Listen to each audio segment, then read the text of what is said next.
नमस्ते।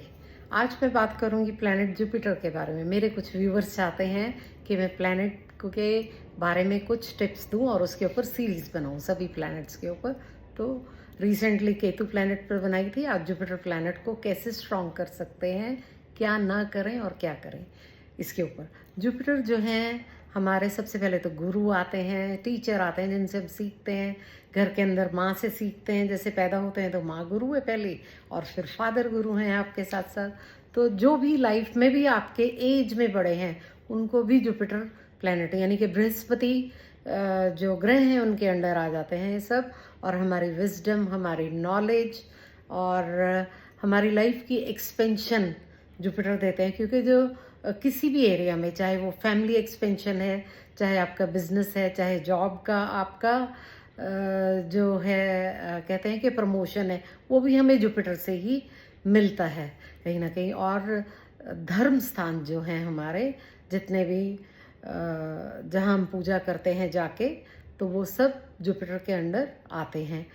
हम Jupiter planet को ख़राब कैसे कर लेते हैं? जुपिटर जो प्लैनेट हैं हमारे, जैसे हम झूठ बोलना, बड़ों को डिसरिस्पेक्ट करना और अपने गुरुओं की कॉपीराइट को अपना कहकर बेच देना।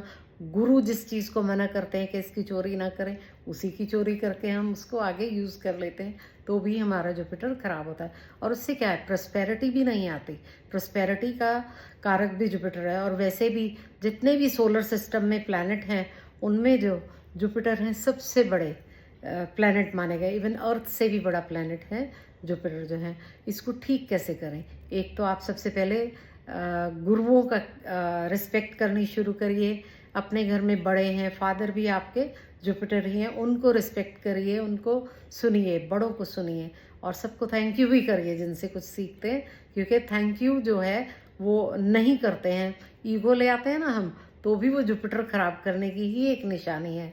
और साथ साथ झूठ बोलने से भी, क्योंकि उसमें कहीं ना कहीं फिल्टर या फुल स्टॉप कॉमे लगा लीजिए। आजकल झूठ बोलने को तो स्मार्ट टॉक कहा जाता है।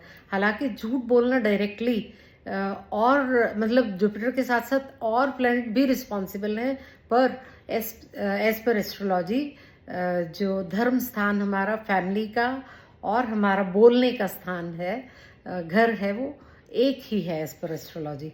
तो तीनों पे इम्पैक्ट कहीं ना कहीं आता है। हमारी लैंग्वेज खराब और साथ साथ हमारी फैमिली के अंदर वैल्यूज़ खराब। आपकी फैमिली के अंदर जो हैं आप ये खराब कर्मा संचित करके अपने आने वाली पीढ़ियों को देकर जाते हैं, जब अब बात बात पर झूठ बोल के अपने आप को कुछ साबित करना